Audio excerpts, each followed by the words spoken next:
नमस्कार। अस्तित्व, भाषा, संस्कृति और विरासत के आज के अंक में आपकी मुलाकात करवाएंगे एक ऐसी शख्सियत से जो कभी भी स्तंभकार हैं, स्क्वाड्रन लीडर भी हैं। अनिल सहगल सर। सर, आपका एक्सेलसियर स्टूडियोज में बहुत बहुत स्वागत है। शुक्रिया। और सभी देखने वालों को, व्यूअर्स को मेरा सलाम, आदाब, जय माता दी। कितना मुश्किल है सर, अक्सर ये सवाल मुझसे भी पूछा जाता है कि आप बैंक में काम कर दो, उसके बावजूद लिखते भी हो। सेम क्वेश्चन मैं आपसे करना चाहूँगा, क्योंकि आपने तब भी लिखा जब आप सर्विस में थे। कितना मुश्किल है as squadron leader Indian air force में काम करना, साथ ही कवि के तौर पर काम करना या स्तंभ लिखना? अलग अलग पेपर्स के लिए आपने लिखा। देखिए, मुश्किल ज़िंदगी में कुछ नहीं होता है। सही बात है। अगर आप में श्रद्धा है, चाहत है, पैशन चाहिए, पैशन है, तो आप कुछ भी कर सकते हैं। मैं इस बात का कायल हूँ। और ये मैं आपसे बड़ा स्पष्ट कर दूँ कि सिवाय एयरफोर्स की ट्रेनिंग के मैंने जीवन में और किसी भी क्षेत्र में ट्रेनिंग नहीं ली है जी। मैंने ब्रॉडकास्टिंग की, मैंने अंग्रेज़ी में स्तंभ लिखे, मैंने हिंदी में 1.5 साल तक बम्बई में स्तंभ लिखता रहा। अब अंग्रेज़ी में लिख रहा हूँ, एक्सेलसियर में पोइट्री लिखी, प्रोज लिखी, लेकिन ना तो मैं साहित्य का विद्यार्थी रहा हूँ और ना ही मैंने कभी कोई ट्रेनिंग ली है जर्नलिज्म की। ये सब पैशन है और ये इस धरती की देन है। अगर आप मुझसे पूछेंगे तो इस धरती में कुछ है। हाँ, मैं बड़े फ़ख्र से कहूँगा कि एक शेर है कि जो भी है सब उसी का परतो है। परतो मेरे दोस्तों रिफ्लेक्शन को कहते हैं उर्दू में, कि जो भी है सब उसी का परतो है, मेरा कुछ भी नहीं है दुनिया में। तो ये सब उसकी रिफ्लेक्शन है, उसका आशीर्वाद है। हमारे पास सिर्फ है तो पैशन है, मेहनत है, और उससे आप हर चीज़ को साध सकते हैं। ये मेरा मानना भी है, कहना भी है, और मैंने करके भी दिखाया। अक्सर साहित्यकार ऐसे ही कहा करते हैं कि मैं तो लिखता नहीं या लिखती नहीं, एक अदृश्य शक्ति है जो मुझे लिखने के लिए मजबूर करती है, मेरे दिमाग में शब्द डालती है, मेरे हाथों को मजबूर करती है कि मैं उन्हें पेन डाउन कर सकूं। वैसे कुछ आपने भी कहा। सर, आपकी शुरुआत वैसे रेडियो से, जैसे आपने खुद कहा ब्रॉडकास्टर, तो रेडियो पहला मंच रहा होगा? मेरा जो है सबसे पहला मंच जो था लेखन था, और तब मैं इलाहाबाद में पढ़ता था। अच्छा, स्टूडेंट लाइफ। हाँ, और बड़ा शौक़ था अखबार में अपना नाम देखने का। उससे मुझे लगा कि मैं भी लिखना कर सकता हूँ। ये उस वक्त मैं 7वीं 8वीं क्लास में पढ़ता था। अच्छा। और हमारे स्कूल के, कॉलेज के बाजू में एक पेपर था जो बहुत मशहूर पेपर था, बहुत पुराना, लीडर प्रेस थी। उसमें भारत नाम का एक पेपर छपता था, तो उसमें मैंने लिखना शुरू किया। फिर मैं जम्मू में आ गया और जम्मू में मैंने कश्मीर टाइम्स में लिखना शुरू किया। ये 1967-68 की दुनिया थी, जब जम्मू में अंग्रेज़ी के पेपर शायद ही बिकते थे। एक पेपर था कश्मीर टाइम्स, अभी भी छपता है। उसमें मैंने एक स्तंभ लिखना शुरू किया, कैंपस नोट्स, कॉलेज नोट्स। और मैं government Gandhi memorial science college का विद्यार्थी था। तो उस वक्त वेद भसीन जो उसके एडिटर थे, उनको बड़ा अच्छा लगा, भाई ये तो नई चीज़ है, और आज तक जो है जम्मू में इस तरह का स्तंभ किसी ने नहीं लिखा है। तो ही एनकरेज मी। वहाँ से मैंने शुरू किया। उसके साथ साथ जो शौक़ था ड्रामा का। अच्छा। ड्रामा में ऑडिशन दिया तो उन्होंने मुझे लीड रोल के लिए सिलेक्ट कर लिया। और आकाशवाणी जम्मू से? नहीं, स्टेज। जी, स्टेज के लिए? जी जी जी। और कॉलेज में? नहीं, प्रोफेशनल स्टेज। अच्छा, जम्मू में जो प्रोफेशनल जी जी, जो ये जो कल्चरल एकेडमी के एनुअल ड्रामा फेस्टिवल हुआ करते हैं, उसके लिए प्ले था। और रतन शर्मा जो है उसके डायरेक्टर थे। रतन शर्मा, मैं ये बताता जाऊं कि रतन शर्मा को जम्मू का one of the best stage director कहा जाता है। जी बिल्कुल, कवि रतन जी के बड़े भाई। बिल्कुल। तो ये छोटा सा शहर है, छोटी सी दुनिया है, बड़े प्यारे लोग हैं। उनको लगा कि भाई लड़का है, और मैं मेरी उम्र जब मैंने लीड रोल किया स्टेज में फेस्टिवल के लिए, तो बमुश्किल तमाम मैं 16 साढ़े 16 साल का था। मैंने सुना काफ़ी टफ किस्म के डायरेक्टर थे रतन शर्मा जी। रतन जी, क्योंकि कवि जी तो बहुत टफ थे। कवि रतन जी मेटिकुलस थे, लेकिन बहुत ही मैं कहूँगा कि सात्विक विचारों के, और बहुत प्यार से समझाते थे। अच्छा, बहुत प्यार से। लेकिन परफेक्शन चाहते थे, परफेक्शन चाहते थे।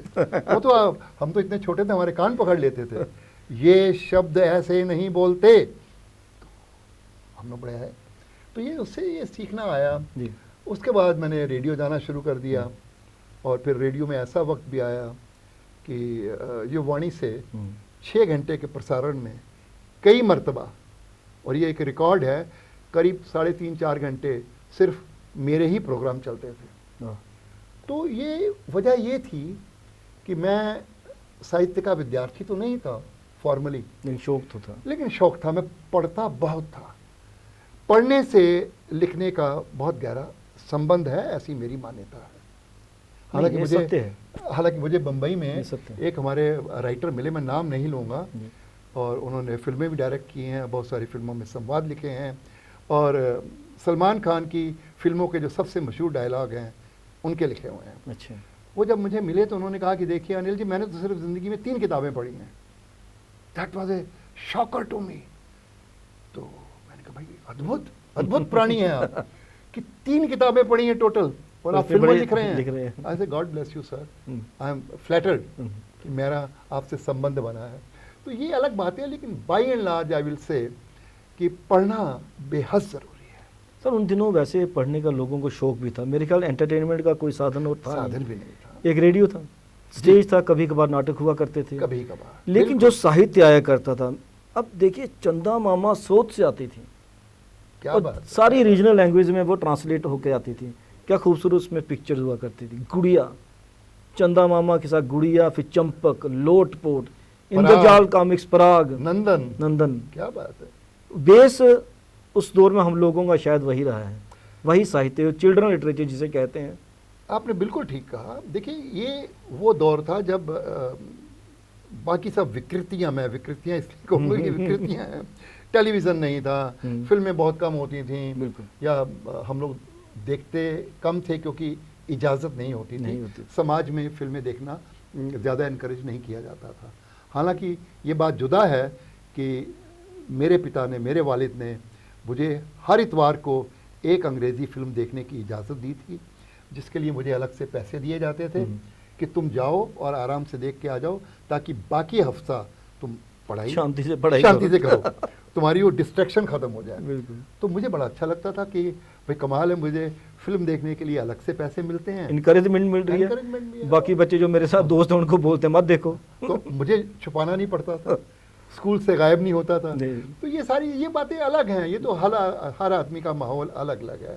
क्योंकि मेरे पिता जो है BHU से पोस्ट ग्रेजुएट थे, और उन्होंने बनारस हिंदू यूनिवर्सिटी है। तो ये वो दौर था जब हाई स्कूल करना, मतलब मैं अचीवमेंट मांगी जाती थी। 30s में, 20s में, 40s में, 45 तक आपने हाई स्कूल कर लिया, बहुत पढ़े लिखे हैं। तो उस ज़माने में उन्होंने MSc की, तो उनका विजन जो था वो बहुत बड़ा था, विस्तृत था, और उसमें हमें ये लाभ हुआ कि हमें रोक टोक बहुत कम थी। हमारे यहाँ देखिए ये वही माशरा है जम्मू का। जब मैं ड्रामा करता था तो हमारे बहुत से रिश्तेदार हमारे माता पिता को कहते थे कि भाई आपका बच्चा बिगड़ जाएगा, संभालो, ये रात को 10-10 बजे तक ड्रामा की रिहर्सल करता है, पढ़ेगा कब। तो मेरे माँ बाप में इतनी सहनशीलता थी कि वो जानते थे कि ये बच्चा रात को आके पढ़ेगा, पढ़ता है, इसके मार्क्स अच्छे आते हैं, ज़हीन है, तो हम इसको क्यों रोकें।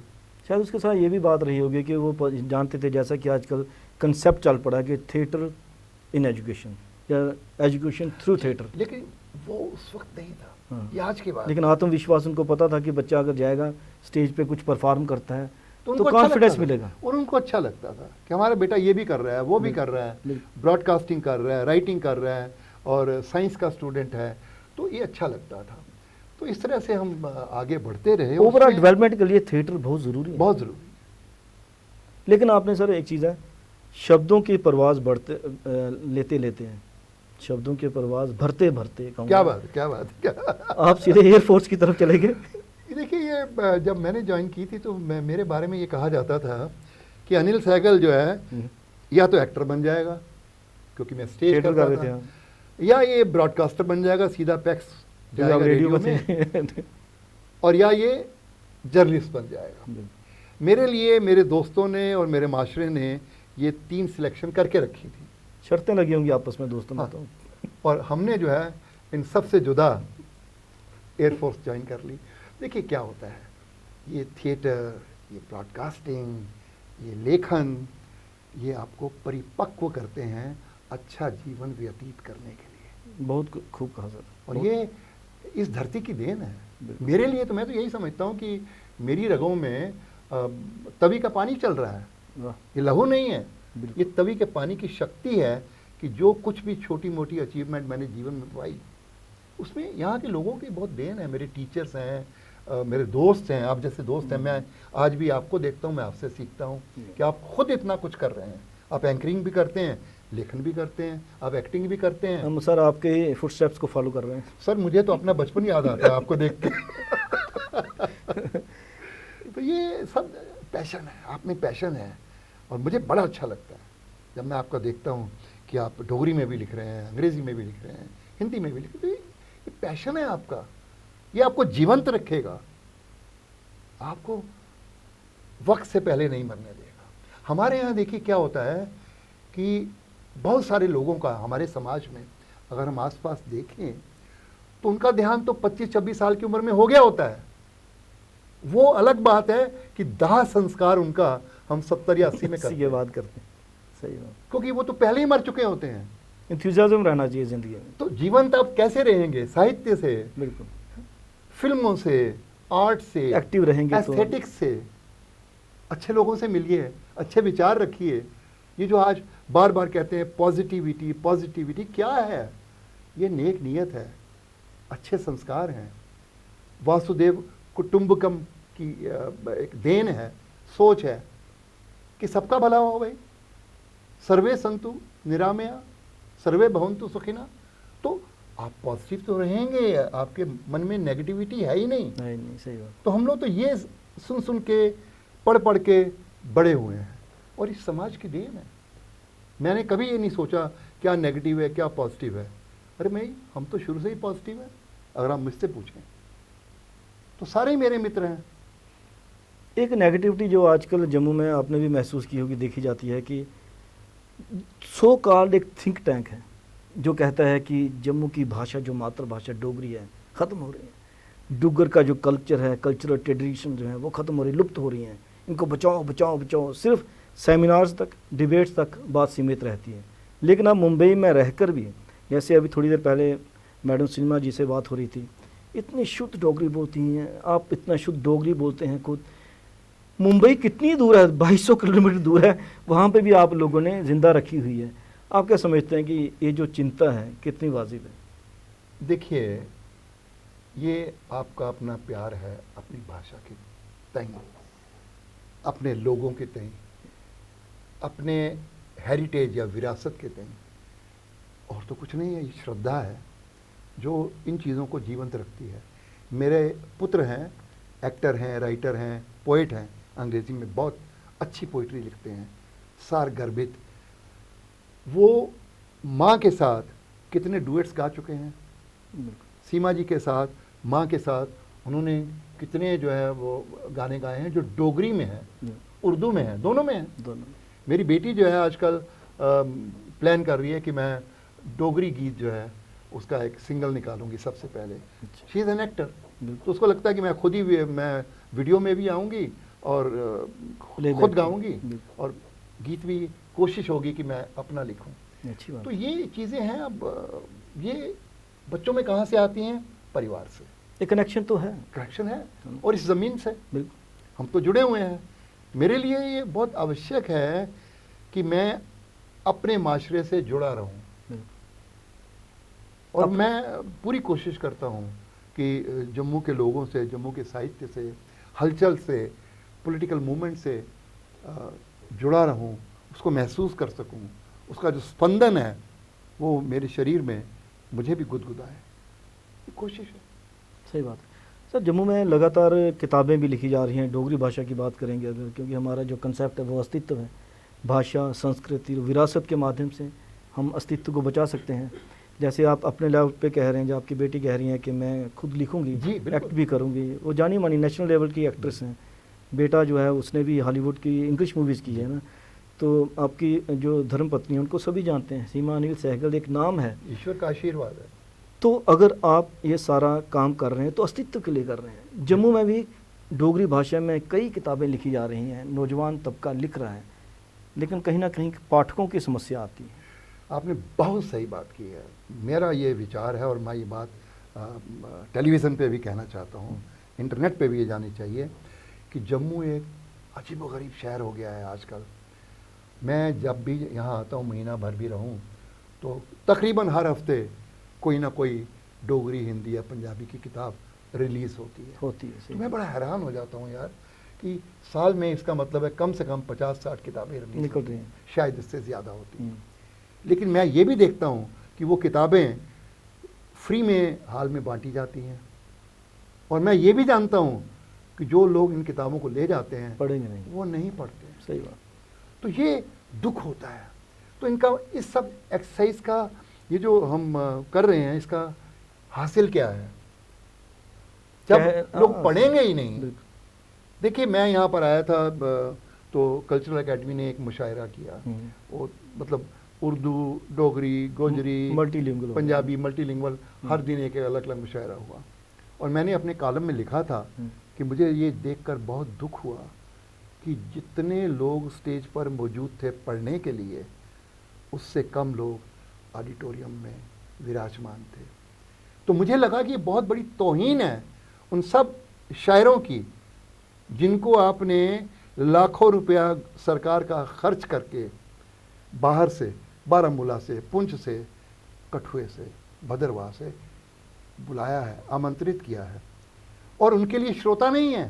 सर दिक्कत पता क्या, दिक्कत यह है कि जो शायर पढ़ता है ना, वो भी अपनी गजल या कविता पढ़ के चलता है। लेकिन सर ये निरादर है ना, उसका निरादर है, निरादर तो है ना। उसका भी निरादर है, जो वहाँ पे कवि गोष्ठी हो रही है उसका भी और सम्मान नहीं और है। सरकारी पैसे की आप जो वेस्टेज कर रहे हैं उसकी अकाउंटिंग कौन करेगा? कवि भी जो हैं, जो मुशायरे में आते हैं, अपनी कविता पढ़ के चले जाते हैं। नहीं, देखिए क्या होता है, उनको उत्साह नहीं मिलता ना। हाँ। वो तब रुके जब देखें कि दूसरों को भी ऑडियंस में एप्रिसिएशन हो रही है, लोग महसूस कर रहे हैं, उनको ध्यान से सुन रहे हैं। जब वो देखते हैं कि स्टेज पे ज़्यादा लोग हैं, आपने साहित्य प्रेमी भी चाहिए। देखिए सरकार क्या करती है, पैसा तो खर्च कर दिया आपने, लेकिन लोगों तक आपकी बात नहीं पहुंची। आप क्या कर रहे हैं? मकसद नहीं हुआ, आप मुझसे वार्तालाप कर रहे हैं, लेकिन आपका मेन जो ध्येय है वो ये है कि इस बात को आवाम तक पहुंचाएं। बिल्कुल। अगर ये इंटरव्यू आप डिब्बे में बंद कर दें तो उसका क्या मकसद? फायदा क्या? तो यही तो उन्होंने किया। आपने लाखों रुपए खर्च किए, पोइट्स बुलाए, लेकिन आपने ऑडियंस को इन्फॉर्म नहीं किया। ये तो गलत बात है। साहित्य प्रेमी ना हो तो फिर ऐसी आप गोष्ठियां करने का फायदा क्या है? आपका फर्ज है, आप बताएं लोगों को। अब लोगों पे छोड़ दीजिए कि आते हैं कि नहीं आते हैं, आप बुलाएंगे, धीरे धीरे लोग समाज से जुड़ेंगे। मैं ये मानता हूँ कि आपकी कोशिश जो है जारी रहनी चाहिए, हमारा काम जो है हमें पूरा करना चाहिए। एक बड़ा अच्छा शेर है, देखिए बात करते करते याद आया कि जिगर ने कहा है कि उनका जो फ़र्ज़ है वो अहले सियासत जाने, उनका जो फ़र्ज़ है वो अहले सियासत जाने, मेरा पैगाम मोहब्बत है जहाँ तक पहुँचे। अरे भाई, मेरा पैगाम मोहब्बत क्या है, मैं इसको फैलाऊंगा। अब सियासतदान तो मैं हूँ नहीं, सही। तो मैं ये नहीं देखता कि उसका असर कैसे होगा, इस तबके तक जाना चाहिए। मेरा पैगाम सबके लिए है, मोहब्बत का पैगाम है। तो ऐसी ही भावना से कार्यक्रमों का आयोजन करना चाहिए, लोगों तक बात पहुंचानी चाहिए, और लोग जुड़ेंगे। आप बिल्कुल निराश नहीं होना चाहिए हमें कि लोग सुनना नहीं चाहते। अरे भाई, आज किताबें बिकती हैं ना, आप जाइए अमेज़ॉन पे या बाकी जो पोर्टल्स हैं, उसमें लाखों करोड़ों रुपए की किताबें बिक रही हैं। किताबें बिकती हैं। तो इसका क्या मतलब है? लोग पढ़ना चाहते हैं। देखिए क्या हुआ है, इकोनॉमिकली हमने बहुत फ्रीडम हासिल कर ली है, ग्रोथ हो गई है, लोगों के पास आज पैसा है। जो आज स्टूडेंट है या एक यंग ऑफिसर है, आप बैंक में जो आपके जो क्या कहते हैं बाद में आने वाले हैं, जो यंगर देन यू, उनके पास स्पेयर मनी है। वो क्या करते हैं? ट्रैवल करते हैं, होटलों में जाते हैं, आनंद लेते हैं 50 तरीके, लेकिन वो किताबें भी खरीदते हैं। क्योंकि उनको जब समाज में इंटरेक्शन करना पड़ता है तो उनको लगता है कि मेरी लियाकत में कहीं कोई कमी ना रह जाए, तो उसके लिए वो किताबें खरीदते हैं। तो ये हम नहीं कहेंगे, अगर लोग अच्छा खाना खाना चाहते हैं, अच्छे कपड़े पहनना चाहते हैं, तो हम ये कैसे मान लेते हैं कि वो अच्छी किताबें नहीं पढ़ना चाहते। पढ़ेंगे, आप अच्छा लेखन कीजिए, और उसको, और मैं जम्मू वालों से एक हाथ जोड़ के निवेदन करता हूँ कि ये मुफ्त में किताबें देनी बंद कर दीजिए। आप कहिए कि ये किताब की कीमत 200 रुपया है, आज आप आए हैं घर से उठ के, मैं आपके लिए ये किताब 50 रुपये में, 100 रुपये में पेश करता हूँ। बहुत गरीब हैं आप, 10 रुपये में पेश करता हूँ। 10 रुपये तो खर्च करो। हाँ, थोड़ी सी इन्वॉल्वमेंट हो जाती है। ये शर्म की बात है कि यहाँ पर जम्मू में मुफ्त की किताबें लेने की आदत पड़ गई जब आपकी जेब भरी हुई है। भाई हम अगर ये सोचते उस वक्त में, तो हमारी जेब तो इतनी नहीं भरी होती थी। वो बात तब भी हम किताबें खरीदते थे। हमारी जेब इसलिए भरी होती थी कि हम ब्रॉडकास्टिंग करते थे, वहाँ से चेक आ जाता था। वहाँ के रोज के वो शायद 16 या 18 रुपए देते थे, जो उस जमाने में बहुत होते थे। 18 रुपए हम कहाँ खर्च करेंगे रोज। सही है। 35 रुपए का तो मैंने चेक लिया था। फिर बताइए 89 में। तो हम तो उससे पहले के आदमी हैं, हम तो 60s 70s के हैं। तो आप ये देखिए कि उस वक्त 10 पैसे की चाय थी, 2 आने का समोसा था, 18 रुपए बहुत थे, और हमारी जेब भरी होती थी। हम किताबें आराम से खरीदते थे। हिंद बुक शॉप था, उसके पास में जाता था तो वो हमें उठ के खड़े होके मिलता था, सरदार जी बैठिए, क्या बेटा क्या लेंगे। तो हम देखते थे कौन सी किताबें आ गई है, तो हर महीने जाके चेक करते, चंदा हर महीने वो आ गई, बिल्कुल सारी मैगजीन लेते थे। तो ये सब चीज़ें तो मैं चाहता हूँ कि लोग पढ़ें, सुने, देखें। चलो ये बहुत आवश्यक है। आप जो काम कर रहे हैं ये जब आवाम तक जाएगा, ये मैसेज जाएगा, तो मुझे यकीन है कि इसका असर होता है। देखिए आज जो एक्सेल्सर में मेरा कॉलम आ रहा है, आप यकीन जानिए कि लोगों ने मुझे फ़ोन करके ये कहा कि आपके कॉलम की वजह से हम पेपर हर संडे पढ़ने की आदत बना चुके हैं। पहले पेपर आता था, हम हेडलाइंस पढ़ते थे और कोई इंटरेस्टिंग चीज़ हो तो मैं भी यही करता हूँ बम्बई में। लेकिन इस कॉलम की वजह से जो आपने शुरू किया है, और जिसमें हम अपनी विरासत की चर्चा करते हैं, जो हमने सीखा है उसकी चर्चा करते हैं, और ये भी चर्चा करते हैं कि आज के माहौल में क्या हो रहा है, क्या नहीं हो रहा है, क्या होना चाहिए, क्या नहीं होना चाहिए। हमें, आपने बात की डोगरी की, ये दुख की बात है कि आपने इतनी मेहनत करके, मुझे याद है हम कॉलेज में पढ़ते थे और अनशन हो रहे थे और पुलिस खदेड़ती थी लोगों को कि डोगरी को मान्यता मिले। हमने वो दिन देखे हैं, उन लोगों की मेहनत से मान्यता मिली। लाभ क्या हुआ? लाभ ये हुआ कि किताबें ज़्यादा छपनी शुरू हो गई। क्यों? क्योंकि साहित्य अकादमी अवार्ड है, उसके लिए तो किताब लिखनी आवश्यक है। लेकिन अरे भाई उसको पढ़ना भी तो आवश्यक है, डोगरी में बात करनी भी तो आवश्यक है। आज मैं ये ऑन रिकॉर्ड कह सकता हूँ कि मैंने बहुत चर्चा की लोगों से, 60% of vacancies of Dogri teachers are vacant. It includes even the university of Jammu. सब स्कूल में, कॉलेजेस में, गांव में थोड़ी बहुत जो डोगरी जिंदा है उसको भी हम ख़त्म कर रहे हैं धीरे धीरे। गांव में काफ़ी जिंदा है। मैं टीकरी गया था उधमपुर के पास, वहाँ सीमा जी जो है सुबह के वक्त जो है वो सैर करने निकल गई पहाड़ी पे। कुछ बच्चे जो है बस की इंतज़ार कर रहे थे, तो सीमा ने जैसे उसकी आदत है डोगरी में बात करने की कोशिश की। कोई बच्चा डोगरी नहीं जानता था और उनकी माताएं परफेक्ट डोगरी बोलती हैं, लेकिन बच्चे वो हिंदी में बात करते हैं। तो सर ऐसा करते हैं कि जो आपने पैगाम दिया बेसिकली दिल से, हम उम्मीद करेंगे कि ये एक्सकल्चर के इस इंटरव्यू के माध्यम से, अस्तित्व के अंक के माध्यम से लोगों तक पहुंचेगा भी। आप एक्सकल्चर स्टूडियोज़ में आए, आपका बहुत बहुत धन्यवाद। बहुत बहुत धन्यवाद राजू जी, और सभी श्रोताओं को, देखने वालों को नमस्कार। अस्तित्व, भाषा, संस्कृति और विरासत के इस अंक में आपने बातचीत सुनी स्क्वाड्रन लीडर अनिल सहगल जी से। उन्होंने बेबाक होकर कहा कि अगर किताबें लिखी जा रही हैं तो भैया पाठक भी चाहिए, किताबों का पढ़ना भी उतना ही आवश्यक है। कैमरा पर्सन करण सिंह के साथ राजेश्वर सिंह राजू को अब दीजिए इजाज़त। नमस्कार।